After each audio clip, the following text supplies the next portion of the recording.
Indian premier league 2024 వచ్చే నెలలో ప్రారంభం కానుంది. అధికారికంగా ఇంకా ప్రకటించకపోయినా మార్చి 22 నుంచి మెగా లీగ్ జరిగే అవకాశం ఉంది.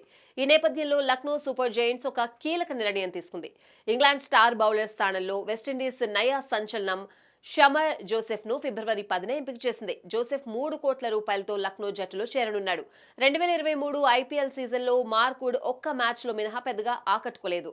150 కిలోమీటర్ల వేగంతో బంతులు వేసే ఈ ఇంగ్లీష్ పేసర్ ఐపీఎల్లో తేలిపోయాడు. దీంతో లక్నో యాజమాన్యం అతన్ని తప్పించింది. కేఎల్ రాహుల్ ఈ జట్టుకు కెప్టెన్ గా వ్యవహరిస్తాడు. విండీస్ ఫాస్ట్ బౌలర్ జోసెఫ్ ఒక్క సిరీస్తోనే ఓవర్ నైట్ స్టార్ గా మారిపోయాడు. ఆస్ట్రేలియాతో టెస్ట్ సిరీస్ లో అద్భుతంగా రాణించి player of the match, player of the series గా నిలిచాడు. ముఖ్యంగా గబ్బాలో జరిగిన 2 టెస్టులో ఈ యువ పేసర్ ఆసీస్ వెన్ను విరిచి వెస్టిండీస్ కు ఒంటి చేత్తో విజయాన్ని అందించాడు. ఈ మ్యాచ్ లో 216 పరుగుల స్వల్ప లక్ష్య ఛేదంలో ఆసీస్ కు చుక్కలు చూపించాడు. 7 వికెట్లు తీసుకుని విండీస్ కు అద్భుతమైన విజయాన్ని అందించాడు. 4వ రోజు ఆటలో మొత్తం 8 వికెట్లు పడగా కేవలం 11 ఓవర్లలోనే షమర్ 7 వికెట్లు పడగొట్టాడు. అంతకుముందు స్టార్క్ వేసిన బౌన్సర్ కు గాయపడిన షమర్ గాయాన్ని సైతం లెక్క చేయకుండా బౌలింగ్ చేశాడు. బ్యాటింగ్ లో కూడా అడపాదడపా మెరుపులు మెరిపించాడు.